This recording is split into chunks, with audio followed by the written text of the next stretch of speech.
गीतामृतम महत्। भारत माता की, गंगा माता की, गायत्री माता की, गायत्री माता की, गुरु महाराज जी की, गो माता की, सनातन हिंदू धर्म की। ವೇದಿಕೆಯ ಮೇಲೆ ಈ ಒಂದು ಅತ್ಯಂತ ಸುಂದರವಾದ ಭವ್ಯವಾದ ಹಿಂದೂ ಸಮಾಜೋತ್ಸವದ ಈ ಕಾರ್ಯಕ್ರಮದ ವೇದಿಕೆಯ ಮೇಲೆ ಉಪಸ್ಥಿತರಿರುವಂಥ ಸಂಘದ ಅತ್ಯಂತ ಹಿರಿಯ ಪೂರ್ಣಾವಧಿಯ ಪ್ರಚಾರ ಕಾರ್ಯದಲ್ಲಿ ತಮ್ಮನ್ನು ತಾವು ತೊಡಗಿಸಿಕೊಂಡಿರುವಂಥ ಶ್ರೀಯುತರಾದಂಥ ಗುರುಪ್ರಸಾದ್ ಜಿ ಅವರೇ ಹಾಗೂ ಇನ್ನಿತರ ನಮ್ಮ ಅತಿಥಿಗಳೇ, ಈ ಒಂದು ಕಾರ್ಯಕ್ರಮದಲ್ಲಿ ಅತ್ಯಂತ ಉತ್ಸಾಹದಿಂದ ಭಾಗಿಯಾಗಿರುವಂಥ ಎಲ್ಲ ಮಕ್ಕಳಿಗೆ ಜೋರಾದ ಚಪ್ಪಾಳೆ ಒಮ್ಮೆ ತಟ್ಟೋಣ. ಮಕ್ಕಳ ಯುವಕರ ಉತ್ಸಾಹ ಕಂಡು ಬಹಳ ಸಂತೋಷವೆನಿಸುತ್ತೆ. ಹಿರಿಯರ ಬೆಂಬಲ ಮತ್ತು ಖಾಲಿ ಚೇರ್ ಇದೆ, ಅಲ್ಲೆಲ್ಲೇ ಕುತ್ಕೋಬಹುದು ನಿಂತ್ಕೊಂಡವರೆಲ್ಲ. ಈ ಒಂದು ಕಾರ್ಯಕ್ರಮ ಬಹಳ ಸುಂದರವಾಗಿ ಆಯೋಜಿಸಲ್ಪಟ್ಟಿದೆ. ಈ ಕಾರ್ಯಕ್ರಮದ ಆಯೋಜನೆಗೆ ಶ್ರಮಿಸಿದಂಥ ಎಲ್ಲ ಕಾರ್ಯಕರ್ತರ ಪಡೆಗೆ ವಿಶೇಷವಾದ ಧನ್ಯವಾದಗಳನ್ನು ಅರ್ಪಿಸ್ತಾ, ಈ ಕಾರ್ಯಕ್ರಮಕ್ಕಾಗಿ ಸಾಕಷ್ಟು ಶ್ರಮವಹಿಸಿದ, ಪರೋಕ್ಷವಾಗಿ ಪ್ರತ್ಯಕ್ಷವಾಗಿ ಬೆಂಬಲ ಸೂಚಿಸಿದಂಥ ಎಲ್ಲ ಈ ಭಾಗದ ಹಿರಿಯರೇ, ಕರೆಕ್ಟಾಗಿದೆ, ಚೇಂಜ್ ಮಾಡಬೇಕು. ಬಹಳ ಅದ್ಭುತವಾದಂಥ ಒಂದು ಕಲ್ಪನೆ, ಸನಾತನ ಭವ್ಯ ಭಾರತದ ಗತ ವೈಭವವನ್ನು ನೆನಪಿಸಿಕೊಳ್ಳುವಂಥ ಒಂದು ಅದ್ಭುತವಾದಂಥ ಸಮಾಜೋತ್ಸವದ ಕಾರ್ಯಕ್ರಮ. ಆಧುನಿಕ ಸದ್ಯದ ಪರಿಸ್ಥಿತಿಯಲ್ಲಿ ಸನಾತನ ಧರ್ಮದ ಮಹಿಮೆ, ಸವಾಲುಗಳು, ಅದರ ಹಿರಿಮೆ ಗರಿಮೆ, ಈ ಎಲ್ಲ ಅಂಶಗಳನ್ನು ಅವಲೋಕನ ಮಾಡುವಂಥ ಒಂದು ಅದ್ಭುತವಾದಂಥ ಕಾರ್ಯಕ್ರಮದ ಆಯೋಜನೆ ಸಂಯೋಜನೆ. ಇದಕ್ಕೆಲ್ಲ ತಾವೆಲ್ಲ ಪ್ರತ್ಯಕ್ಷರಾಗಿ, ಶ್ರೋತೃಗಳಾಗಿ, ವೀಕ್ಷಕರಾಗಿ ಪ್ರೋತ್ಸಾಹ ನೀಡ್ತಾ ಈ ಕಾರ್ಯಕ್ರಮದಲ್ಲಿ ಉಪಸ್ಥಿತರಿರುವಂಥ ಎಲ್ಲ ಮಾತಾ ಭಗಿನಿಯರೇ, ಹಿರಿಯರೇ, ಪ್ರತಿಯೊಬ್ಬ ಸಮಾಜ ಸುಧಾರಕ ಪ್ರೇಮಿಗಳೇ, ನಿಮ್ಮಲ್ಲಿ ಎಷ್ಟು ಜನಕ್ಕೆ ಕನ್ನಡ ಭಾಷೆ ಬರುತ್ತೆ? ಕೈ ಎತ್ತಿ. ಎಲ್ಲರಿಗೂ ಕನ್ನಡ ಬರುತ್ತೆ. ನಾನು ಹಿಂದಿಯಲ್ಲಿ ಮಾತಾಡಬೇಕು, ಕನ್ನಡದಲ್ಲಿ ಮಾತಾಡಬೇಕು, ಇಂಗ್ಲೀಷಲ್ಲಿ ಮಾತಾಡಬೇಕು ಅಂತ ಯೋಚನೆ ಮಾಡ್ತಾ ಇದ್ದೆ. ಕನ್ನಡದಲ್ಲಿ ಮಾತಾಡಿದ್ರೆ ಆಗತ್ತಲ್ವಾ? ಮಾತೃಭಾಷೆ ಕನ್ನಡ ಭಾಷೆಗೆ ಒಂದು ವಿಶೇಷ ಶಕ್ತಿ ಇದೆ. ಅದರ ಜೊತೆಗೆ ಬೇರೆ ಬೇರೆ ಎಲ್ಲ ಭಾಷೆಗಳ ಕೆಲವು ವ್ಯಕ್ತಿಗಳಿರ್ಬೋದು, ಅವರು ಕನ್ನಡದ ಈ ಮಕರಂದವನ್ನು ಆಸ್ವಾದಿಸಿ ಅನ್ನುವಂಥ ಕರೆ ಕೊಡ್ತಾ ಅವರಿಗೆ ಇವತ್ತಿನ ಈ ಕಾರ್ಯಕ್ರಮ ನಿಜಕ್ಕೂ ಬಹಳ ಶಾಂತವಾದ, ಅತ್ಯಂತ ಈ ಪ್ರಕೃತಿಯೇ ಧ್ಯಾನ ಲೀನವಾಗಿದೆಯೋ ಏನೋ ಎನ್ನುವಂಥ ಒಂದು ಶಾಂತವಾದ ಪರಿಸ್ಥಿತಿಯಲ್ಲಿ, ಪರಿಸರದಲ್ಲಿ ತಾವೆಲ್ಲ ಸ್ವಲ್ಪ ಅಲ್ಲೆಲ್ಲೇ ಶಬ್ದಗಳನ್ನು ಬರ್ತಾ ಇದ್ದಾವೆ. ಮಕ್ಕಳ ಶಬ್ದ ಓಕೆ, ದೊಡ್ಡವರ ಶಬ್ದ ಯಾಕೆ? ಮಕ್ಕಳ ಶಬ್ದ ಓಕೆ, ದೊಡ್ಡವರ ಶಬ್ದ ಯಾಕೆ? ಈ ಒಂದು ಪ್ರಶ್ನೆಯೊಂದಿಗೆ ನಾನು ಕಾರ್ಯಕ್ರಮದ ಕೆಲವು ವಿಚಾರಗಳನ್ನು ನಿಮ್ಮ ಮುಂದಿಗೆ ಹಂಚಿಕೊಳ್ಳೋದಕ್ಕೆ ಬಂದಿದ್ದೇನೆ. ಅಲ್ಲಿ ಮಾತೆಯರ ಶಬ್ದ ಜಾಸ್ತಿ ಆಗ್ತಾ ಇದೆ. ಸ್ವಲ್ಪ ಮಾತೆಯರ ಮಾತನ್ನು ನಿಲ್ಲಿಸಿದರೆ ಈ ಕಾರ್ಯಕ್ರಮದ ಘನತೆ ಜಾಸ್ತಿ ಬರುತ್ತೆ. ಯಾಕೆಂದರೆ ಇದೊಂದು ಅತಿ ಶ್ರೇಷ್ಠವಾದಂಥ ಕಾರ್ಯಕ್ರಮ. ನಾವು ಆಲೋಚನೆ ಮಾಡಬೇಕಾದ ಕಾರ್ಯಕ್ರಮ. ನಮ್ಮ ಇತಿಹಾಸದ ಶ್ರೇಷ್ಠ ಪುಟಗಳನ್ನು ಅವಲೋಕನ ಮಾಡುವ ಕಾರ್ಯಕ್ರಮ. ಇತಿಹಾಸದಲ್ಲಿ ನಾವು ಎಡವಿದ್ದಲ್ಲಿ, ಸೋತದ್ದಲ್ಲಿ, ಅದು ಯಾರೋ ಮಧ್ಯೆ ಹೌದು ಅಲ್ಲ ಅಂತ ಇದ್ರಲ್ಲ, ಅವ್ರನ್ನ ಎದ್ದು ಕಳಿಸಿ ಅಂತ ಚೇಷ್ಟೆಗಳೆಲ್ಲ ಹಾಕ್ಕೊಡೋದು ನಮ್ಮ ಕಾರ್ಯಕ್ರಮದಲ್ಲಿ. ಯಾಕೆದು ಸೀರಿಯಸ್ನೆಸ್ ಇಲ್ವಾ ನಿಮಗೆ? ಕಳಿಸಿ ಅವ್ರನ್ನ ಹೊರಗಡೆ. ಬುದ್ಧಿಗೇಡಿಗಳೆಲ್ಲ ಕರ್ಕೊಂಬಂದು ಕೊಡಿಸ್ಬಾರ್ದು. ಇಲ್ಲಿ ತಲೆಗೆಲೆ ಸರಿ ಇದೆಯಾ? ಭಾರತ ದೇಶದಲ್ಲಿ ಎಂಥ ಅದ್ಭುತವಾದಂಥ ಜನಾಂಗ, ಇಡೀ ಪ್ರಪಂಚವೇ ಬೆರಗಾಗ ನೋಡುವಂಥ ದೇಶ ಇತ್ತು. ಇವತ್ತು ಅತ್ಯಂತ ಸಾಮಾನ್ಯ ಮಟ್ಟದ ಸ್ತರಕ್ಕೆ ನಾವು ಜಾರಿದ್ದೇವೆ ಅನ್ನೋದಾದರೆ ಇದಕ್ಕೆ ಹಲವಾರು ಕಾರಣಗಳಿದ್ದಾವೆ. ಆ ಹಲವಾರು ಕಾರಣಗಳಲ್ಲಿ ಲ್ಯಾಕ್ ಆಫ್ ಸೀರಿಯಸ್ನೆಸ್, ಕೇರ್ಲೆಸ್ನೆಸ್, ಬೇಜವಾಬ್ದಾರಿತನ.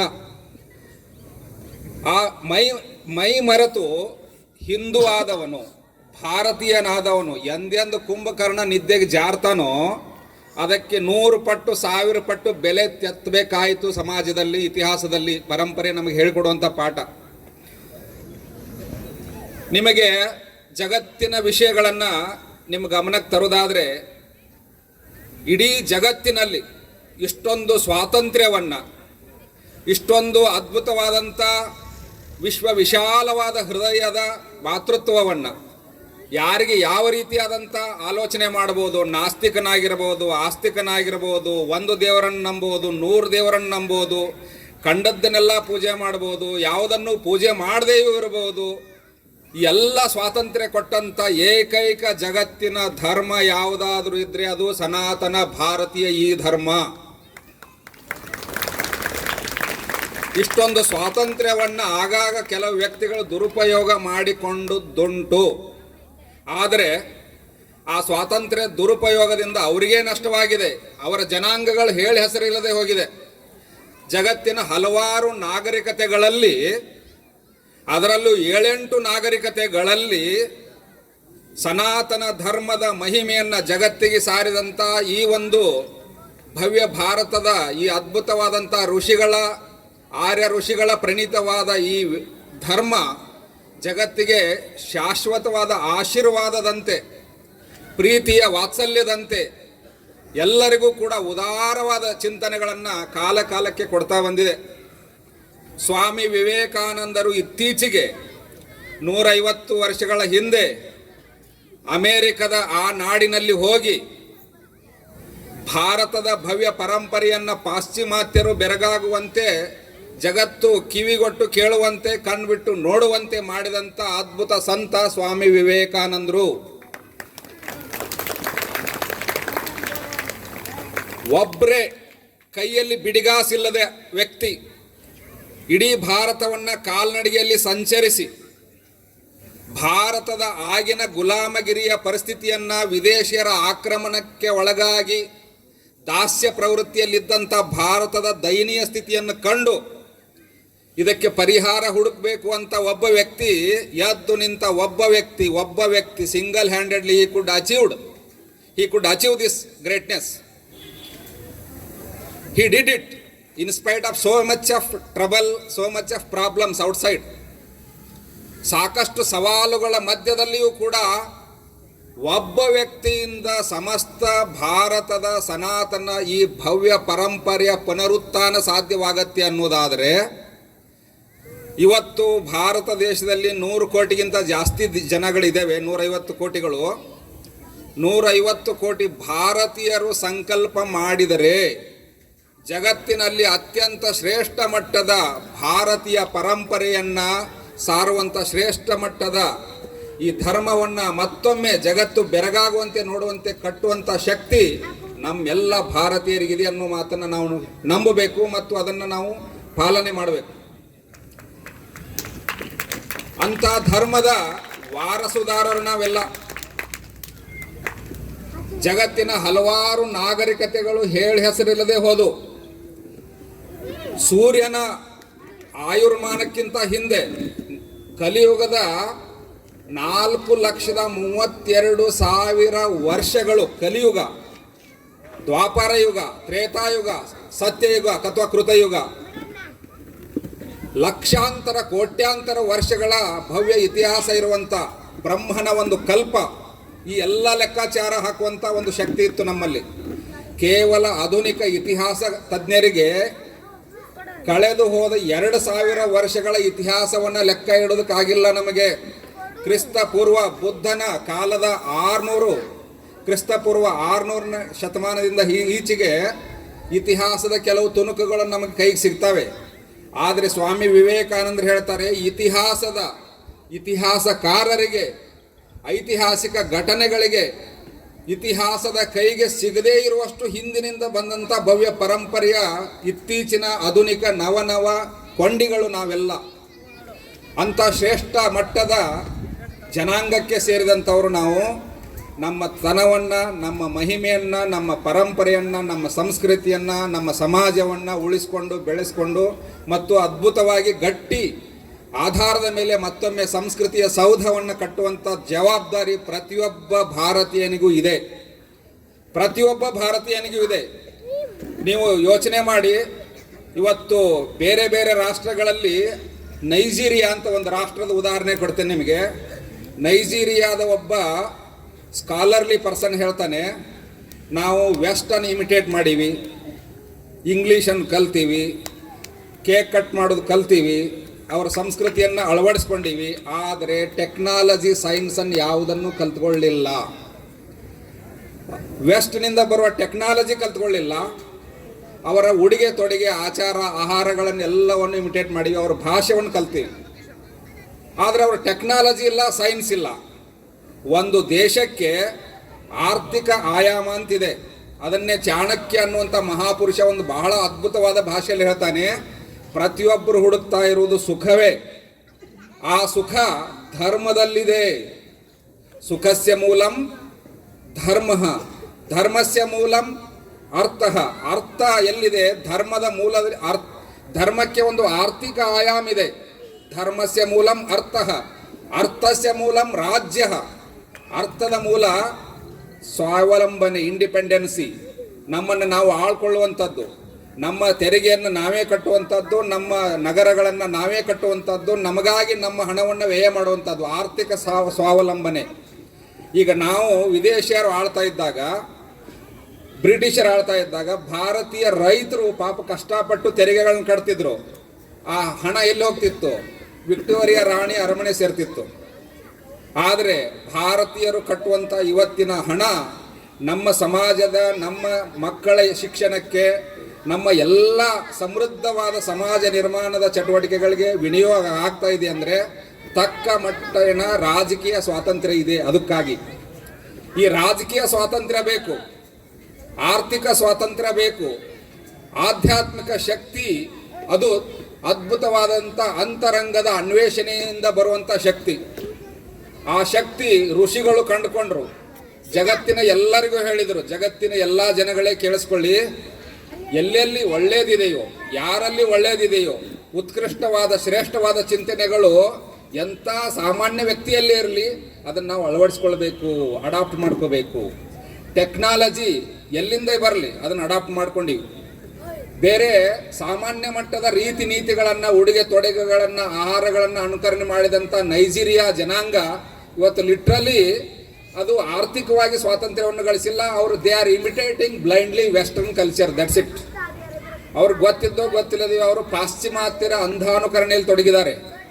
ಆದರೆ ನಮ್ಮ ಭಾರತದ ಋಷಿಗಳು ಕೊಟ್ಟಿರುವಂಥ ಸ್ವಾತಂತ್ರ್ಯ ಯಾವುದ್ಯಾವುದು ಶಕ್ತಿವರ್ಧಕವಾಗಿದೆಯೋ, ಶ್ರೇಷ್ಠವಾಗಿದೆಯೋ, ಅದು ಯಾವುದೇ ಮೂಲೆಯಿಂದ ಬರಲಿ, ವೆಸ್ಟಿಂದ ಬರಲಿ, ಈಸ್ಟಿಂದ ಬರಲಿ, ಇನ್ಯಾವುದೇ ದೇಶದಿಂದ ಬರಲಿ, ಅದನ್ನು ಸ್ವೀಕರಿಸಬೇಕು. ಯಾವುದೇ ಧರ್ಮದಿಂದ ಬರಲಿ, ಸನಾತನ ಭವ್ಯ ಭಾರತದ ಋಷಿಗಳು ಕೊಟ್ಟಿರುವಂಥ ಧರ್ಮದ ಕಲ್ಪನೆ ಎಷ್ಟು ಅದ್ಭುತವಾಗಿದೆ ಅಂದರೆ, ಎಲ್ಲವನ್ನು ಒಳಗೊಳ್ಳುವಂಥ, ಯಾವುದನ್ನು ತಿರಸ್ಕರಿಸದ, ಎಲ್ಲವನ್ನು ಪುಷ್ಟೀಕರಿಸುವ ಮತ್ತು ಎಲ್ಲದಕ್ಕೂ ಆಶ್ರಯ ಕೊಡುವ ಮತ್ತು ಎಲ್ಲದಕ್ಕೂ ಪ್ರೇರಣೆ, ಒಂದು ಸಹಕಾರ ಕೊಡುವಂಥ, ಎಲ್ಲರನ್ನೂ ಒಳಗೊಳ್ಳುವಿಕೆ ಅದ್ಭುತವಾದಂಥ ಶ್ರೇಷ್ಠ ಸನಾತನ ಭಾರತೀಯ ಹೆಮ್ಮೆಯ ಪ್ರಜೆಗಳು ನಾವೆಲ್ಲ.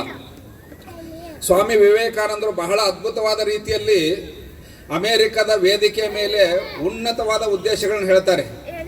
ಅದರಲ್ಲಿ ಮುಖ್ಯವಾಗಿ ಹೇಳುವಂಥದ್ದು, ಪಾಶ್ಚಿಮಾತ್ಯ ಜನಗಳಿಗೆ ಹೇಳ್ತಾರೆ, ನಿಮ್ಮ ಸಂಸ್ಕೃತಿ, ನಿಮ್ಮ ಆಚಾರ ವಿಚಾರಗಳಿಗಿಂತ ಸಾವಿರಾರು ವರ್ಷಗಳಿಂದ, ವೇದ ಕಾಲದ ಅದಕ್ಕಿಂತ ಪೂರ್ವದ ಕಾಲದಿಂದ, ಇತಿಹಾಸ ಇಣುಕಿ ಹಾಕಿ ನೋಡುವುದಕ್ಕೆ ಸಾಧ್ಯವಾಗದೇ ಇರುವಷ್ಟು ಹಿಂದಿನ ಕಾಲದಿಂದ ಭವ್ಯ ಪರಂಪರೆಯ ಆಚಾರ ವಿಚಾರಗಳು ಮತ್ತು ಸಂಸ್ಕೃತಿ ಪರಂಪರೆ ಇಂದೂ ಕೂಡ ಈ ದೀಪ ಪ್ರಜ್ವಲನ ಕಾರ್ಯ ನಡೀತು. ಇದು ಎಂದು ಪ್ರಾರಂಭವಾಗಿದ್ದು? ಋಷಿಗಳು ಕೊಟ್ಟಿರುವಂಥ ನಹಿ ಜ್ಞಾನೇನ ಸದೃಶಂ, ಜ್ಞಾನಕ್ಕೆ ಮಿಗಿಲಾದ ಯಾವುದೂ ಇಲ್ಲ. ಆ ಜ್ಞಾನದ ಪ್ರತೀಕ ಇಲ್ಲಿ ಜ್ಯೋತಿಯ ಜ್ವಲನ, ಪ್ರಜ್ವಲನ. ಈ ವೇದಿಕೆಯ ಮೂಲಕ ಕಾರ್ಯಕ್ರಮ ಪ್ರಾರಂಭದಲ್ಲಿ ದೀಪ ಪ್ರಜ್ವಲನ ಗೀತೆಯನ್ನು ಎಷ್ಟು ಚೆನ್ನಾಗಿ ಮಕ್ಕಳು ಹಾಡಿದರು, ಇನ್ನೊಬ್ಬರು ಹಿರಿಯರು ಭಕ್ತಿಯ ಗೀತೆಯನ್ನು ಹಾಡಿದರು. ಇವುಗಳ ಎಲ್ಲ ಪರಂಪರೆ ಸಂಸ್ಕೃತಿಯ ಆಯಾಮಗಳು, ಇವುಗಳು ಇವತ್ತು ಉಳ್ಕೊಂಡಿದ್ದಾವೆ. ಆದರೆ ಬೇರೆ ದೇಶಕ್ಕೆ ಹೋಗಿ ನೀವು ಸಂಸ್ಕೃತಿಯ ಆಧಾರದ ಇಲ್ಲದೇ ಇರುವಂಥ ದೇಶಕ್ಕೆ ಹೋದರೆ ಅಲ್ಲಿ ಏನೂ ಕಾಣಲ್ಲ ನಿಮಗೆ. ಯಾಕೆಂದರೆ ತನ್ನದು ಅನ್ನುವಂಥದ್ದು ಏನೂ ಇಲ್ಲದೇ ಇದ್ದರೆ ಹೊರಗಡೆ ಯಾವ್ದು ಸರಿಯೋ ಅದನ್ನೇ ಮಾಡ್ತಿರ್ತಾನೆ ವ್ಯಕ್ತಿ. ಅದಕ್ಕೆ ಅಭಿಮಾನಪೂರ್ವಕವಾಗಿ ಅತ್ಯಂತ ಸೈಂಟಿಫಿಕ್ ಆಗಿ ರ್ಯಾಷನಲ್ ಆಗಿ ವೈಚಾರಿಕವಾಗಿ ವಿಜ್ಞಾನದ ಅತ್ಯಂತ ತಾರ್ಕಿಕ ಒಂದು ವಿಮರ್ಶೆಗೆ ಒಳಪಡುವುದಕ್ಕೆ ಸಿದ್ಧವಾದಂಥ ಏಕೈಕ ಧರ್ಮ ಇದ್ರೆ ಅದು ಸನಾತನ ಹಿಂದೂ ಧರ್ಮ ಮಾತ್ರ. ಇಲ್ಲಿ ಅದನ್ನು ನಂಬು ಅಂತ ಹೇಳಲ್ಲ, ಮಾಡಿ ನೋಡು, ಅದರಿಂದ ಶಕ್ತಿ ಬಂದರೆ ಅದನ್ನು ಉಳಿಸ್ಕೋ, ಇಲ್ಲ ಅದರಿಂದ ಶಕ್ತಿ ಬರಲಿಲ್ಲ ಅಂದ್ರೆ ರಿಜೆಕ್ಟ್ ಮಾಡು. ವೆರಿ ಪ್ರಾಕ್ಟಿಕಲ್ ಸೊಲ್ಯೂಷನ್ ಕೊಟ್ಟಿರೋದು ಋಷಿಗಳು.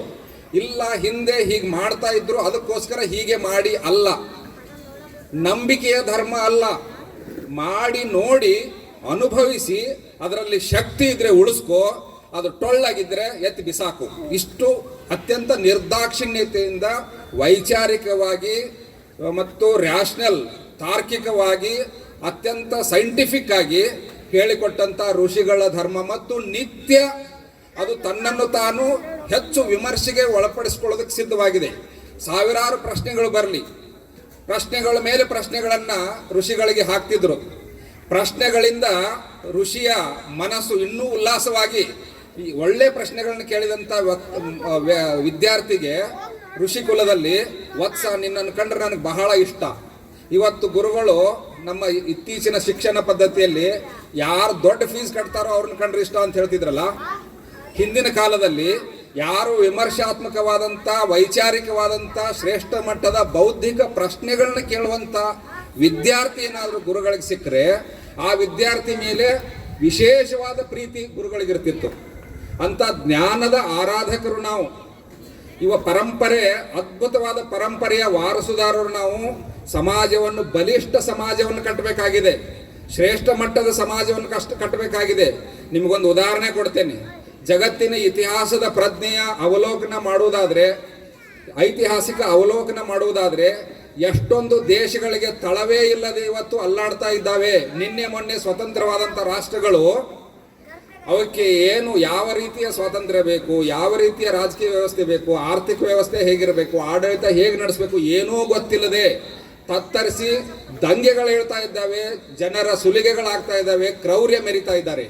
ಆದರೆ ಶಾಂತಿ ಎಲ್ಲಿವರೆಗೂ ಅಂದರೆ ಇತಿಹಾಸದಲ್ಲಿ ಯಾವುದೇ ರಾಷ್ಟ್ರದ ಮೇಲೆ ಆಕ್ರಮಣ ಮಾಡದೇ ಇರುವಂಥ ಒಂದೇ ಒಂದು ಜನಾಂಗ ಇದ್ರೆ ಅದು ಹಿಂದೂ ಜನಾಂಗ, ಸನಾತನ ಜನಾಂಗ. ಭಾರತದ ಈ ಪರಂಪರೆಯ ಅದ್ಭುತ ವ್ಯಕ್ತಿಗಳು ನಾವು ಮಾತ್ರ. ಯಾರ ಮೇಲೂ ಆಕ್ರಮಣ ಇಲ್ಲ, ಎಲ್ಲರ ಮೇಲೆ ಪ್ರೀತಿ, ಸ್ನೇಹ, ಸೌಹಾರ್ದ, ಎಲ್ಲರನ್ನೂ ನನ್ನಂತೆ, ನನ್ನ ಆತ್ಮವನ್ನು ಎಲ್ಲರಲ್ಲಿ ಕಾಣುವಂತ, ಎಲ್ಲರಲ್ಲಿರುವ ಆತ್ಮವನ್ನು ನನ್ನಲ್ಲಿ ಕಾಣುವಂತ ಆ ಅದ್ಭುತವಾದಂಥ ಆತ್ಮತತ್ವದ, ಬ್ರಹ್ಮ ತತ್ವದ, ಆರ್ಯಾವರ್ತದ, ಬ್ರಹ್ಮಾವರ್ತದ ಋಷಿಗಳ ಸಂತಾನರು ನಾವು. ಸ್ವಾಮಿ ವಿವೇಕಾನಂದರು ಅದನ್ನೇ ಹೇಳಿದರು, ಅಮೃತಸ್ಯ ಪುತ್ರಾಹ. ಬೇರೆ ಬೇರೆ ಧರ್ಮಗಳು ಹೇಳ್ತವೆ ನೀವೆಲ್ಲ ಪಾಪಿಗಳು ಪಾಪಿಗಳು ಪಾಪಿಗಳು ಅಂತ. ಆದರೆ ಹಿಂದೂ ಧರ್ಮ, ಸನಾತನ ಧರ್ಮ ಹೇಳುತ್ತೆ ಪಾಪ ಎಂದಿಗೂ ತಗುಲದ ಅತ್ಯಂತ ಶ್ರೇಷ್ಠ ಮಟ್ಟದ ಆತ್ಮ ನೀನು, ಅವಿನಾಶಿ ನೀನು. ಪಾಪ ಅಂದ್ರೆ ಏನು ಅಂತ ಗೊತ್ತಿಲ್ಲದೆ ಇರುವಂಥ ವ್ಯಕ್ತಿ ನೀನು. ಪಾಪ ನಿನ್ನ ಹತ್ತಿರ ಬರೋದಕ್ಕೆ ಸಾಧ್ಯವೇ ಇಲ್ಲ. ಯಾವ ಧರ್ಮಕ್ಕೆ ಪಾಪ ಅನ್ನುವಂಥ ಶಬ್ದವೇ ಗೊತ್ತಿಲ್ವೋ ಅಂತ ಧರ್ಮಕ್ಕೆ ಸೇರಿದಂಥವ್ರು ನಾವೆಲ್ಲ ಅಮೃತ ಪುತ್ರರು, ಅಮೃತ ಪುತ್ರರು, ಎಲ್ಲರೂ ಅಮೃತ ಪುತ್ರರು, ಋಷಿಕುಲ ಸಂಜಾತರು ಅನ್ನುವಂಥ ವಾಕ್ಯವನ್ನು ನೆನಪಿಟ್ಕೋಬೇಕು. ನಾವೆಲ್ಲ ನಮ್ಮ ಒಳಗಡೆ ನರನಾಡಿಗಳಲ್ಲಿ ಋಷಿಗಳ ರಕ್ತ ಹರಿತಾ ಇದೆ. ಸ್ವಾಮಿ ವಿವೇಕಾನಂದರು ಇನ್ನೂ ಒಂದು ವಾಕ್ಯವನ್ನು ಹೇಳಿದರು, ಡೆಫಿನೆಟ್ಲಿ ಸಾಂಸ್ಕೃತಿಕವಾಗಿ, ಆಧ್ಯಾತ್ಮಿಕವಾಗಿ ನಾವು ಪ್ರತಿಯೊಬ್ಬ ಭಾರತೀಯ ಪ್ರಜೆಯೂ ಕೂಡ ವಿಶ್ವದ ಮೂಲೆ ಮೂಲೆಗೆ ಹೋಗಿ ಪಸರಿಸಿ ನಮ್ಮ ಸಂಸ್ಕೃತಿಯ ಪರಂಪರೆಯನ್ನು ಹರಡಬೇಕು, ಹಂಚಬೇಕು ಮತ್ತು ಎಲ್ಲರಿಗೂ ಅದನ್ನು ತಿಳಿಸ್ಕೊಡ್ಬೇಕು ಅಂತ ಸ್ವಾಮಿ ವಿವೇಕಾನಂದರು ಈ ಕಾರ್ಯವನ್ನು ಮಾಡಿದರು. ಅದಕ್ಕಿಂತ ಮುಂಚೆ ಶಂಕರಾಚಾರ್ಯರು ಈ ನಾಡಿನಲ್ಲಿ ಓಡಾಡಿ ಆ ಕಾರ್ಯ ಮಾಡಿದ್ರು. ಅದಕ್ಕಿಂತ ಮುಂಚೆ ಕ್ರಿಸ್ತ ಪೂರ್ವ 6ನೇ ಶತಮಾನದಲ್ಲಿ ಬುದ್ಧ ಈ ದೇಶದ ಪರಂಪರೆಯಿಂದ ಹೊರಹೊಮ್ಮಿದಂಥ ಅದ್ಭುತ ಆಧ್ಯಾತ್ಮಿಕ ಆಚಾರ್ಯ ಬುದ್ಧ ಅರ್ಧ ಜಗತ್ತನ್ನ ಶಾಂತಿಯಿಂದ, ಪ್ರೀತಿಯಿಂದ, ಅರ್ಧ ಜಗತ್ತನ್ನ ಅರ್ಧ ಭೂಮಿಯನ್ನ ಪ್ರೀತಿಯಿಂದ ಗೆದ್ದಂತ ಬುದ್ಧನ ಒಬ್ಬ ದೇಶಕ್ಕೆ, ಬುದ್ಧನ ದೇಶದ ಹೆಮ್ಮೆಯ ಪ್ರಜೆಗಳು ನಾವು ಅನ್ನುವಂಥ ಹೆಮ್ಮೆ ನಮಗಿರಬೇಕು. ಇವತ್ತು ಎಲ್ಲ ಕಡೆ ಯುದ್ಧ ನಡೀತಾ ಇದೆ, ರಕ್ತ ಕ್ರಾಂತಿ, ಮನುಷ್ಯನ ಜೀವಕ್ಕೆ ಬೆಲೆ ಇಲ್ಲ. ಅಂತ ಕ್ರಾಂತಿಗಳು, ರಕ್ತ ಕ್ರಾಂತಿಗಳು, ಕ್ರೌರ್ಯ, ದೌರ್ಜನ್ಯ, ಈ ಎಲ್ಲದರ ಮಧ್ಯೆ ಪ್ರೀತಿಯನ್ನು ಹಂಚುವಂತ ಏಕೈಕ ಸಮಾಜ ಧರ್ಮ ಇದ್ರೆ ನಮ್ಮದು ಮಾತ್ರ. ಇನ್ನು ಯಾವುದನ್ನೂ ನೀವು ಗಮನ ಕೊಡಬೇಕಾಗಿಲ್ಲ. ಬೇರೆ ಧರ್ಮಗಳು ಏನಾದರೂ ಮಾಡಲಿ, ಆದರೆ ಭಾರತೀಯನಾಗಿ ಒಬ್ಬ ಸನಾತನ ಹಿಂದೂ ಧರ್ಮದ ವ್ಯಕ್ತಿಯಾಗಿ ನನ್ನ ಕರ್ತವ್ಯ ಏನು ಅನ್ನೋದನ್ನ ಮಾತ್ರ ನಾನು ನೋಡಬೇಕಾಗಿದೆ. ನನ್ನ ಕರ್ತವ್ಯ ಏನು ಅಂದರೆ ನಮ್ಮ ಜನಾಂಗವನ್ನು ಅದ್ಭುತವಾದ ಸಾಂಸ್ಕೃತಿಕವಾಗಿ, ಆಧ್ಯಾತ್ಮಿಕವಾಗಿ, ನೈತಿಕವಾಗಿ ಎಲ್ಲ ರೀತಿಯಿಂದ ಅವರನ್ನು ಮೇಲೆ ಕೆತ್ತಬೇಕು. ಬೇರೆ ಧರ್ಮದವರು ನಮ್ಮನ್ನ ಆಶ್ಚರ್ಯದಿಂದ ಅದ್ಭುತವಾದ ರೀತಿಯಲ್ಲಿ ಬದುಕ್ತಾ ಇದ್ದಾರೆ. ಇವರ ಧರ್ಮ ಅದ್ಭುತ, ಅದಕ್ಕೋಸ್ಕರ ಇವರು ಬಹಳ ಅದ್ಭುತವಾಗಿದ್ದಾರೆ. ಇವತ್ತು ಭಾರತೀಯರನ್ನು ಕಂಡ್ರೆ ಅಮೆರಿಕದಲ್ಲಿ ಯಾಕೆ ಗೌರವ ಇದೆ? ಅಮೆರಿಕದ ಎಲ್ಲ ದೊಡ್ಡ ದೊಡ್ಡ ಯೂನಿವರ್ಸಿಟಿಗಳಲ್ಲಿ, ಅಮೆರಿಕದ ದೊಡ್ಡ ದೊಡ್ಡ ಎಲ್ಲ ರಿಸರ್ಚ್ R&D ಸೆಂಟರ್ಗಳಲ್ಲಿ ಮತ್ತು ಎಲ್ಲ ದೊಡ್ಡ ದೊಡ್ಡ ಹುದ್ದೆಗಳಲ್ಲಿ, ಅದು ಸಾಫ್ಟ್ವೇರ್ ಇರ್ಬೋದು, ಯಾವುದೇ ಫೀಲ್ಡ್ ಇರ್ಬೋದು, ಡಾಕ್ಟರ್ಸ್ ಇರ್ಬೋದು, ಎಲ್ಲ ಕ್ಷೇತ್ರದಲ್ಲಿ ಸೇವಾ ವಿಭಾಗ ಇರ್ಬೋದು, ಎಲ್ಲದರಲ್ಲಿಯೂ ಸೇವೆಯಿಂದ ಇಡೀ ಅಮೆರಿಕ ಖಂಡವನ್ನು ಅಷ್ಟೇ ಅಲ್ಲ, ಎಲ್ಲೆಲ್ಲಿ ಭಾರತೀಯರು ಹೋಗಿದಾರೋ, ಎಲ್ಲೆಲ್ಲಿ ಸನಾತನ ಧರ್ಮದ ಅವಲಂಬಿಗಳು, ಪ್ರೇಮಿಗಳು ಹೋಗಿದಾರೋ, ಎಲ್ಲರೂ ಕೂಡ ಪ್ರೀತಿಯಿಂದ ಮತ್ತು ಸೇವೆಯಿಂದ ಆ ದೇಶಗಳ ಜನರ ಮನಸ್ಸನ್ನು ಗೆಲ್ತಾ ಇದ್ದಾರೆ. ಇದಕ್ಕೆ ಕಾರಣ ಧರ್ಮದಲ್ಲಿದೆ, ಧರ್ಮದ ಶಕ್ತಿಯಿಂದ ಮಾತ್ರ ಸಾಧ್ಯವಾಗಿದೆ. ಅವರು ಸಂಸ್ಕೃತಿಯನ್ನು ಆಶ್ರಯಿಸಿದ್ದಾರೆ. ಇವತ್ತು ನಿಜವಾದ ಇಂಡಿಯಾ ನೋಡ್ಬೇಕಂದ್ರೆ ಅಮೆರಿಕಕ್ಕೆ ಹೋಗ್ಬೇಕು. ನೀವು ಎಷ್ಟು ಜನಕ್ಕೆ ಅಮೆರಿಕಕ್ಕೆ ಹೋಗಿದ್ರಿ? ಅಲ್ಲಿ ಕನ್ನಡ ಸಂಘಗಳಿದೆ, ಕರ್ನಾಟಕದಾದರೆ, ಹಿಂದೂ ಗುಜರಾತಿ ಆದರೆ ಗುಜರಾತಿ ಸಂಘಗಳಿದೆ, ಮಹಾರಾಷ್ಟ್ರ ಆದರೆ ಮಹಾರಾಷ್ಟ್ರದ ಸಂಘಗಳಿದೆ, ತಮಿಳುನಾಡಾದರೆ ತಮಿಳುನಾಡಿನ ಸಂಘಗಳಿದೆ. ನಮ್ಮ ದೇಶದ ಒಂದೊಂದು ರಾಜ್ಯದ ವ್ಯಕ್ತಿಗಳು ಅಲ್ಲಿ ಹೋಗಿ ಆಯಾ ರಾಜ್ಯದ ಆಹಾರ, ವೇಷ, ಭೂಷಣ, ಉಡುಗೆ ತೊಡುಗೆ, ಸಂಸ್ಕೃತಿಯ ಪ್ರಚಾರವನ್ನ ಅಲ್ಲಿ ಮಾಡಿಕೊಡ್ತಾ ಇದ್ದಾರೆ. ಅಲ್ಲಿಯ ದೇಶದ ಜನಗಳಿಗೆ ಎಷ್ಟು ಆಶ್ಚರ್ಯವಾಗ್ತಾ ಇದೆ ಅಂದ್ರೆ, ಭಾರತ ದೇಶದಲ್ಲಿ ಇಷ್ಟೊಂದು ಭಾಷೆ, ಇಷ್ಟೊಂದು ಸಂಸ್ಕೃತಿ, ಇಷ್ಟೊಂದು ವೈವಿಧ್ಯಮಯವಾದಂಥ ಆಚಾರ ವಿಚಾರಗಳು, ಒಂದೇ ದೇಶದಲ್ಲಿ ಇಷ್ಟು ಅದ್ಭುತವಾದ ಚಮತ್ಕಾರಗಳು ಅಡಗಿದಾವಲ್ಲ ಅಂತ ಅಲ್ಲಿಂದ ಟೂರಿಸ್ಟ್ಗಳು ಇಂಡಿಯಾಗೆ ಬರ್ತಾ ಇದ್ದಾರೆ. ಅವ್ರಿಗೆ ಕರ್ನಾಟಕದವ್ರು ಹೋಗಿ ಪರಿಚಯ ಮಾಡಿಕೊಂಡ್ರೆ, ಅವ್ರ ಸ್ನೇಹಿತರಾದ್ರೆ ಬೆಂಗಳೂರಿಗೆ ಬರ್ತಾರೆ, ಕರ್ನಾಟಕದ ಸುತ್ತಮುತ್ತ ಎಲ್ಲ ಓಡಾಡ್ತಾರೆ, ಇಲ್ಲಿ ಜನಾಂಗವನ್ನ, ರಾಷ್ಟ್ರವನ್ನ ನೋಡಿ ಸಂತೋಷ ಪಡ್ತಾರೆ. ಮಹಾರಾಷ್ಟ್ರದವರಾದ್ರೆ ಮುಂಬೈಗೆ ಹೋಗ್ತಾರೆ, ಮುಂಬೈ ಸುತ್ತಮುತ್ತ ಎಲ್ಲ ನೋಡ್ತಾರೆ. ಆಯಾ ರಾಜ್ಯದ ಪ್ರತಿನಿಧಿಗಳು ಆಯಾ ರಾಷ್ಟ್ರಗಳ ಜನತೆಯ ಮನಸ್ಸನ್ನು ಗೆದ್ದು ಅಲ್ಲಿಯ ಜನರನ್ನ ಈ ದೇಶಕ್ಕೆ ಬರುವಂತೆ ಮಾಡಿ, ಇಲ್ಲಿಯ ಜನಾಂಗದ, ಇಲ್ಲಿಯ ಸಂಸ್ಕೃತಿಯ, ಇಲ್ಲಿಯ ಅದ್ಭುತವಾದಂಥ ವಿಶೇಷತೆಗಳನ್ನು ಅವರು ಕಂಡು ಬೆರಗಾಗ್ತಾ ಇದ್ದಾರೆ. ಅಷ್ಟೇ ಅಲ್ಲ, ರಷ್ಯಾ ದೇಶದಲ್ಲಿ ಅಲ್ಲಿನ ಮಹಿಳೆಯರು ಅಪ್ಪಟ ಭಾರತೀಯ ಸ್ತ್ರೀಯಂತೆ ಸೀರೆಯನ್ನುಟ್ಟು, ಹಣೆಗೆ ಕುಂಕುಮ ಬೊಟ್ಟನ್ನು ಇಟ್ಕೊಂಡು, ಕೈಯಲ್ಲಿ ಸಹಸ್ರನಾಮವನ್ನ ಪಠಿಸುವಂತ ದೃಶ್ಯವನ್ನು ನೋಡಿದ್ರೆ ನೀವು ಬೆರಗಾಗ್ತೀರಾ. ನಾವು ಭಾರತೀಯರು ಏನ್ ಮಾಡ್ತಾ ಇದ್ದೇವೆ? ಮಾತೆಯರು ಏನ್ ಮಾಡ್ತಾ ಇದ್ದೇವೆ? ನಾವು ಕೂಡ ಅಲ್ಲೆಲ್ಲೇ ಸಂಘಟನೆ ಮಾಡಬೇಕು. 5-6 ಜನ ಸೇರಿ ಮಾತೆಯರು ಮಾತು ಹೇಳೋದಲ್ಲ, ಸಹಸ್ರನಾಮ ಪಾರಾಯಣ ಮಾಡಬೇಕು, ಭಗವದ್ಗೀತೆ ಪಾರಾಯಣ ಮಾಡಬೇಕು, ಅದ್ಭುತವಾದಂಥ ಪ್ರಾಣಾಯಾಮ, ಯೋಗಾಸನ, ಶಾರೀರಿಕವಾಗಿ ಬಲಾಢ್ಯರಾಗಬೇಕು. ನಮ್ಮ ಮಕ್ಕಳನ್ನು ಫುಟ್ಬಾಲ್ ಆಡುವಂತೆ ಮಾಡಬೇಕು, ನಮ್ಮ ಮಕ್ಕಳು ಕುಸ್ತಿ ಪೈಲ್ವಾನರಾಗಬೇಕು, ನಮ್ಮ ಮಕ್ಕಳು ಅದ್ಭುತವಾದಂಥ ವಿಶ್ವೇಶ್ವರಯ್ಯ ಆಗಬೇಕು, ನಮ್ಮ ಮಕ್ಕಳು ಸುಭಾಷ್ ಚಂದ್ರ ಬೋಸ್, ನಿನ್ನೆ ಅವ್ರ ಜಯಂತಿ, ಸುಭಾಷ್ ಚಂದ್ರ ಬೋಸ್ ಥರ ಆಗಬೇಕು, ಸ್ವಾಮಿ ವಿವೇಕಾನಂದರ ಥರ ಆಗಬೇಕು. ನಾವು ಭಾರತೀಯರು ಪ್ರತಿಯೊಬ್ಬರನ್ನು ಬೌದ್ಧಿಕವಾಗಿ ಎಲ್ಲರನ್ನು ಗೆಲ್ಲಬೇಕು. ಖಡ್ಗದಿಂದ ಗೆಲ್ಲುವ ಜನಾಂಗ ಅಲ್ಲ ನಾವು. ಪ್ರೀತಿಯಿಂದ, ಸಂಸ್ಕೃತಿಯಿಂದ, ಆಧ್ಯಾತ್ಮಿಕ ಶಕ್ತಿಯಿಂದ ಬೇರೆ ಎಲ್ಲ ದೇಶದ ಜನರನ್ನು ನಾವು ಗೆಲ್ಲುವಷ್ಟರ ಮಟ್ಟಿಗೆ ಬಲಾಢ್ಯ ಭಾರತೀಯರಾಗಬೇಕು. ಈ ಸಮ್ಮೇಳನದ ಉದ್ದೇಶ ಅದೇ. ಈ ಸಾಂಸ್ಕೃತಿಕ ಹಿಂದೂ ಸಮಾಜೋತ್ಸವದ ಕಾರ್ಯಕ್ರಮದ ಆಯೋಜನೆ ಉದ್ದೇಶ ಅಷ್ಟೇ. ಸ್ವಾಮಿ ವಿವೇಕಾನಂದರು ನೋಡಿದಂಥ ಅಮೆರಿಕದ ಒಬ್ಬ ವ್ಯಕ್ತಿ ಬರಿತಾನೆ, ಹಿ ಲಿಟ್ರಲಿ ರೇಡಿಯೇಟೆಡ್ ಸ್ಪಿರಿಚುವಾಲಿಟಿ. ನೋಡಿ ಹೇಗಿದೆ ಪದ. ಈ ಲೈಟ್ ರೇಡಿಯೇಟ್ ಮಾಡ್ತಾ ಇದೆ ಏನನ್ನ? ಬೆಳಕನ್ನ. ಒಬ್ಬ ವ್ಯಕ್ತಿ ಆಧ್ಯಾತ್ಮಿಕ ಶಕ್ತಿಯನ್ನ ರೇಡಿಯೇಟ್ ಮಾಡ್ತಾ ಇದ್ದ. ಹಿ ಕುಡ್ ಲಿಟ್ರಲಿ ರೇಡಿಯೇಟ್ ಸ್ಪಿರಿಚುವಲ್ ಪವರ್. ಅವರು ಆಧ್ಯಾತ್ಮಿಕ ಶಕ್ತಿಯನ್ನು ಪಸರಿಸ್ತಾ ಇದ್ರು, ಹೊರಸೂಸ್ತಾ ಇದ್ರು. ಅದ್ಭುತವಾದ ಆಧ್ಯಾತ್ಮಿಕ ಶಕ್ತಿಯ ಅನುಭವ ಆಗ್ತಿತ್ತು.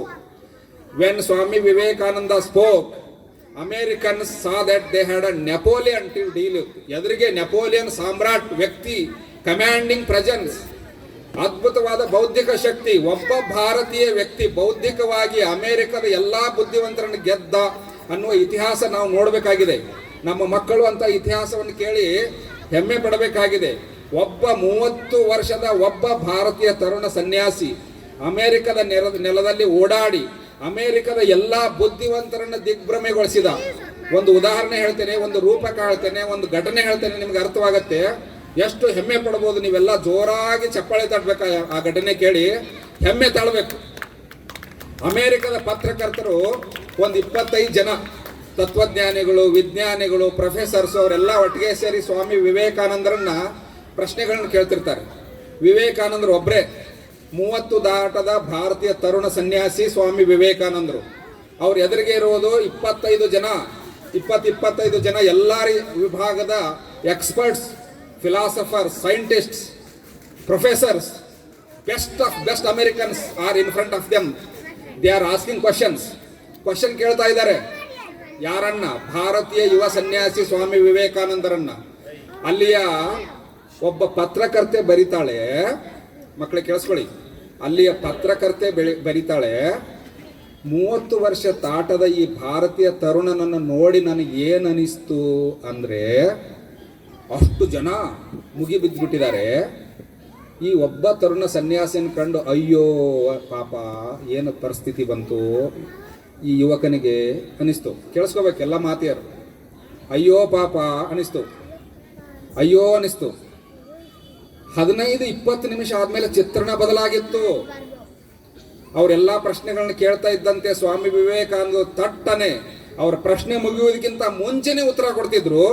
ವಿಜ್ಞಾನವಾಗಿರಲಿ, ಬೈಬಲ್ ಆಗಿರಲಿ, ಇಂಗ್ಲಿಷಿನ ಲಿಟ್ರೇಚರ್ ಆಗಿರಲಿ, ಯಾವುದೇ ಸಾಹಿತ್ಯವಾಗಿರಲಿ, ಈಸ್ಟ್ ಆಗಿರಲಿ, ವೆಸ್ಟ್ ಆಗಿರಲಿ, ಫಿಲಾಸಫಿ ಆಗಿರಲಿ, ಸೈನ್ಸ್ ಆಗಿರಲಿ, ಲಿಟ್ರೇಚರ್ ಆಗಿರಲಿ, ಯಾವುದೇ ಪ್ರಶ್ನೆಗಳಿಗೆ, ಯಾವುದೇ ಶಾಸ್ತ್ರ ಗ್ರಂಥಗಳ ಪ್ರಶ್ನೆಗಳನ್ನ ಕೇಳ್ತಾ ಇದ್ರೆ ಈ ವ್ಯಕ್ತಿ ಕೊಡ್ತಾ ಇರುವಂಥ ಉತ್ತರಗಳನ್ನು ಕೇಳಿ 25 ನಿಮಿಷ ಆದ್ಮೇಲೆ ಚಿತ್ರಣ ಹೇಗೆ ಬದಲಾಗಿತ್ತು ಅಂತಂದ್ರೆ ಅದನ್ನ ಕೇಳಿಸ್ಕೋಬೇಕು ನೀವು. ಒಂದೇ ಒಂದು ಬೆಕ್ಕು 25 ಇಲಿಗಳ ಜೊತೆಗೆ ಚೆಲ್ಲಾಟ ಆಡ್ತಾ ಇದ್ದಂಗಿತ್ತು. ಒಂದೇ ಒಂದು 25 ಇರಲಿ 100 ಇರಲಿ, ಇಲಿಗಳೇ, ಬೆಕ್ಕೆ ಹೆದರ್ಕೊಂಡು ಹೋಗತ್ತಾ? ಇಲಿ ಕಂಡ್ರು ಇದು ಇಲಿ ಕಂಡ್ರೆ ಹೆದರ್ಕೊಂಡು ಹೋಗೋ ಬೆಕ್ಕಲ್ಲ ಅದು. ಅಂದ್ರೆ ಅದರ ಅರ್ಥ ಏನು ಅಂದ್ರೆ, ಒಬ್ಬ ವ್ಯಕ್ತಿ ಸ್ವಾಮಿ ವಿವೇಕಾನಂದರು ಅನ್ನುವಂಥ ಒಬ್ಬ ವ್ಯಕ್ತಿ ಸಿಂಹದಂತೆ 25 ಕುರಿಗಳ ಮೇಲೆ ಆಕ್ರಮಣ ಮಾಡಿದ್ರೆ ಹೇಗಿತ್ತೋ ಹಾಗಿತ್ತು. ಅದು ಭಾರತೀಯ ತರುಣನ ಶಕ್ತಿ, ಅದು ಭಾರತೀಯ ಆಧ್ಯಾತ್ಮಿಕ ಶಕ್ತಿ. ಇಂಥ ಒಂದು ಉದಾಹರಣೆ ಕೊಟ್ಟೆ ನಿಮಗೆ. ಬರೀ ವಿವೇಕಾನಂದರು ಒಬ್ಬರೇ ಬರಲಿಲ್ಲ, ಇಂಥ ಸಾವಿರಾರು ಋಷಿಗಳು ಬಂದರು, ಸಂತರ ಬಂದರು, ಮಹಾತ್ಮರು ಬಂದರು, ಸಮರ್ಥ ರಾಮದಾಸರು ಬಂದರು, ಶಿವಾಜಿ ಮಹಾರಾಜ್ ಅವರು ಚಕ್ರಾಧಿಪತಿ ಶಿವಾಜಿ ಮಹಾರಾಜರು ಬಂದರು. ಕಾಲಕ್ಕೆ ಈ ಧರ್ಮ ಅವನತಿ ಆದಾಗಲೆಲ್ಲ ಯದಾ ಹಿ ಧರ್ಮಸ್ಯ ಗ್ಲಾನಿರ್ಭವತಿ ಭಾರತ, ಯಾವಾಗ ಧರ್ಮಕ್ಕೆ ನಷ್ಟ ಉಂಟಾಗಿದೆಯೋ ಆವಾಗ ಅಭ್ಯುತ್ಥಾನಂ ಅಧರ್ಮಸ್ಯ ತದಾತ್ಮಾನಂ ಸೃಜಾಮ್ಯಹಂ. ತನ್ನನ್ನು ತಾನು ರಕ್ಷಣೆ ಮಾಡ್ಕೊಳ್ಳೋದಕ್ಕೆ ಭಾರತೀಯ ಪರಂಪರೆಯಿಂದ ಒಬ್ಬ ವ್ಯಕ್ತಿ ಎದ್ದು ಬರ್ತಾನೆ. ಆ ವ್ಯಕ್ತಿ ಹೇಗೆ ಎದ್ದು ಬರ್ತಾನೆ ಅಂದರೆ, ಆಗಿರುವ ಎಲ್ಲ ನಷ್ಟವನ್ನು ತುಂಬಿಕೊಡ್ತಾನೆ. ಅಷ್ಟೇ ಅಲ್ಲ, ಮುಂದೆ ನೂರಾರು ವರ್ಷಗಳಿಗೆ ಬೇಕಾಗುವಷ್ಟು ಶಕ್ತಿಯನ್ನು ಕೊಡ್ತಾನೆ, ಸ್ಫೂರ್ತಿಯನ್ನು ಕೊಡ್ತಾನೆ, ಉತ್ಸಾಹವನ್ನು ಕೊಡ್ತಾನೆ. ಅಂತೆ ಅದಕ್ಕೋಸ್ಕರವೇ ಈ ಜನಾಂಗ ಇನ್ನೂ ಸತ್ತಿಲ್ಲ, ಇನ್ನೂ ಈ ರಾಷ್ಟ್ರ ಹಾಳಾಗಿ ಹೋಗಿಲ್ಲ, ಇನ್ನೂ ನಾವೆಲ್ಲ ಹಿಂದೂಗಳು ಇಷ್ಟೊಂದು ಸಂಖ್ಯೆಯಲ್ಲಿ ಇದ್ದೇವೆ. ಇನ್ನೂ ಸನಾತನ ಧರ್ಮ ಗಟ್ಟಿಯಾಗಿದೆ, ಭದ್ರವಾಗಿದೆ, ಅತ್ಯಂತ ಭದ್ರ ಬುನಾದಿ ಮೇಲಿದೆ. ಯಾಕಂದ್ರೆ ಆ ಫಿಲಾಸಫಿ ವಿದೌಟ್ ಪ್ರಾಪರ್ ಫೌಂಡೇಶನ್ ಅದು any time it may collapse. ಆದರೆ ಭವ್ಯ ಭಾರತದ ಸಂಸ್ಕೃತಿಯ ಪರಂಪರೆ ಭದ್ರವಾದ ಬುನಾದಿಯ ಆಧಾರದ ಮೇಲಿದೆ. ಹಿಮಾಲಯದಷ್ಟು ಎತ್ತರಕ್ಕೆ ಏರಿದಂಥ ಭವ್ಯ ಸೌಧವನ್ನು ಕಟ್ಟಿದರೂ ಕೂಡ ನಮ್ಮ ತಳಪಾಯ ಗಟ್ಟಿ ಇರುವುದರಿಂದ, ನಮ್ಮ ಸಂಸ್ಕೃತಿ ಗಟ್ಟಿ ಇರುವುದರಿಂದ, ನಮ್ಮ ಪರಂಪರೆ ಗಟ್ಟಿ ಇರುವುದರಿಂದ ಅಲ್ಲಾಡೋದಿಲ್ಲ. ಅದಕ್ಕೋಸ್ಕರ ಸ್ವಾಮಿ ವಿವೇಕಾನಂದರು ಒಂದು ಭರವಸೆಯ ಮಾತನ್ನು ಹೇಳ್ತಾರೆ. One day India will conquer her conquerors not through any weapon but spiritually, culturally, ಸಾಂಸ್ಕೃತಿಕವಾಗಿ ಮತ್ತು ಆಧ್ಯಾತ್ಮಿಕವಾಗಿ ತನ್ನನ್ನು ಜಯಿಸಿದಂಥ ಬೇರೆ ಜನಾಂಗವನ್ನ ಭಾರತೀಯ ಈ ವ್ಯಕ್ತಿಗಳು, ಭಾರತದ ಪರಂಪರೆ, ಭಾರತದ ಸಂಸ್ಕೃತಿ ಅವರನ್ನು ಗೆಲ್ಲತ್ತೆ. ಆ ಗೆಲುವಿನಲ್ಲಿ ಯಾರೂ ವ್ಯಥೆ ಪಡಬೇಕಾಗಿಲ್ಲ. ಆ ಗೆಲುವಿನಲ್ಲಿ ಗೆದ್ದವನಿಗೂ ಖುಷಿ, ಸೋತವನಿಗೂ ಖುಷಿ. ಯಾಕೆ? ಸಾಂಸ್ಕೃತಿಕವಾದ ಗೆಲುವದು. ಹಾಗೆ ನಾವು ಅಂತಹ ಭವ್ಯ ಭಾರತದ ನಿರ್ಮಾಣ ಮಾಡಬೇಕಾಗಿದೆ. ನಾವೆಲ್ಲ ಶಕ್ತಿಯೇ ಜೀವನ, ದೌರ್ಬಲ್ಯವೇ ಮರಣ ಅನ್ನುವ ತತ್ವವನ್ನು ನಮ್ಮ ಮಕ್ಕಳಿಗೆ ಹೇಳ್ಕೊಡ್ಬೇಕಾಗಿದೆ. ಯಾವುದಕ್ಕೂ ಹೆದರದ, ಎಂದಿಗೂ ಧೃತಿಗೆಡದ ದಾರ್ಢ್ಯತೆಯನ್ನು ನಮ್ಮ ಮಕ್ಕಳು ಬೆಳೆಸ್ಕೋಬೇಕಾಗಿದೆ. ಸಂಸ್ಕೃತಿಯ ಸಂರಕ್ಷಕರಾಗಬೇಕಾಗಿದೆ. ಹೇಗೆ ಧರ್ಮ ರಕ್ಷಣೆಗಾಗಿ ನಾವೆಲ್ಲ ಕಟ್ಟ ಒಂದು ಶಕ್ತಿಯನ್ನ, ನಮ್ಮ ಸೈನಿಕ ಶಕ್ತಿಯನ್ನ, ನಮ್ಮ ಅದ್ಭುತವಾದಂಥ ತರುಣ ಜನಾಂಗದ ಪಡೆಯನ್ನ ನಿರ್ಮಾಣ ಮಾಡಬೇಕಾಗಿದೆ. ಈ ಒಂದು ಕಾರ್ಯಕ್ರಮಗಳ ಮೂಲಕ ನಮ್ಮ ಆಯೋಜಕರು ಈ ಕಾರ್ಯಕ್ರಮದ ಆಯೋಜನೆ ಮಾಡಿರುವಂಥ ಎಲ್ಲ ತರುಣ ವ್ಯಕ್ತಿಗಳು ಇದರ ಒಂದು ಅದ್ಭುತವಾದಂಥ ಭವ್ಯ ಭಾರತದ ಕನಸನ್ನು ನನಸಾಗಿಸುವ ಈ ಕಲ್ಪನೆಯೊಂದಿಗೆ ಈ ಕಾರ್ಯಕ್ರಮ ಆಯೋಜನೆ ಮಾಡಿದ್ದಾರೆ. ಇಂಥ ಒಂದು ಅದ್ಭುತವಾದಂಥ ಹಿಂದೂ ಸಮಾಜೋತ್ಸವದ ಈ ಕಾರ್ಯಕ್ರಮಕ್ಕೆ ಇನ್ನೂ ನೀವೆಲ್ಲ ಕೂಡ ಶಕ್ತಿ ತುಂಬಬೇಕು. ಯಾರೋ ಏನೋ ಕಾರ್ಯಕ್ರಮ ಮಾಡ್ತಾ ಇದ್ದಾರೆ, ಬಿಡಿ ಮಾಡಿಕೊಳ್ಳಿ ಅಂತ ದೂರ ನಿಲ್ಲೋದಲ್ಲ. ಇದು ಎಲ್ಲರ ಕಾರ್ಯಕ್ರಮ, ಎಲ್ಲರ ನಿಮ್ಮ ಮನೆ ಹಬ್ಬ, ನಿಮ್ಮ ಊರಿನ ಹಬ್ಬ. ನಿಮ್ಮ ಮಕ್ಕಳು ಮದುವೆ ಮಾಡೋದಕ್ಕೆ ಎಷ್ಟು ಖುಷಿಯಿಂದ ಓಡಾಡ್ತಿರಲ್ಲ, ಅದಕ್ಕಿಂತ ಜಾಸ್ತಿ ಉತ್ಸಾಹದಿಂದ ಈ ಕಾರ್ಯಕ್ರಮ ತೊಡಗಿಸ್ಕೋಬೇಕು ನಾವೆಲ್ಲ. ಎಲ್ಲರ ಸಹಭಾಗಿತ್ವ, ಎಲ್ಲರ ಶಕ್ತಿ ಒಟ್ಟಿಗೆ ಸೇರಿ ಇಂಥ ಕಾರ್ಯಕ್ರಮ ಆಗಬೇಕಾಗಿದೆ. ಈ ಕಾರ್ಯಕ್ರಮದ ಮೂಲಕ ಪ್ರೀತಿಯ ವಿದ್ಯುತ್ ಸಂಚಾರವೇ ಹೊರತು ದ್ವೇಷದ ವಿದ್ಯುತ್ ಯಾವುದೇ ಕಿಡಿಯನ್ನು ಕಾರಲ್ಲ. ಯಾವುದೇ ದ್ವೇಷ ಇಲ್ಲಿಂದ ಹೊರಹೊಮ್ಮಲ್ಲ. ಇಲ್ಲಿ ಪ್ರೀತಿ, ವಾತ್ಸಲ್ಯ, ಆಶೀರ್ವಾದ, ಎಲ್ಲರೂ ಎಲ್ಲೆಲ್ಲಿಯೂ ಚೆನ್ನಾಗಿರಲಿ ಅನ್ನುವಂಥ ಶಾಂತಿ ಸಂದೇಶವನ್ನು ಹೊರಸೂಸುವಂಥ ಈ ಕಾರ್ಯಕ್ರಮ ಎಲ್ಲರ ಶಕ್ತಿ, ಎಲ್ಲರ ಅಂತಸ್ಥೈರ್ಯವನ್ನ, ಮನಶಕ್ತಿಯನ್ನ, ಆತ್ಮಶಕ್ತಿಯನ್ನ ಜಾಗೃತಗೊಳಿಸಲಿ. ಕೇಳಿದಂತ ನಿಮಗೆಲ್ಲ ಒಳ್ಳೇದಾಗಲಿ ಅಂತ ಹೇಳ್ತಾ ನನ್ನ ಮಾತನ್ನು ಮುಗಿಸ್ತೇನೆ.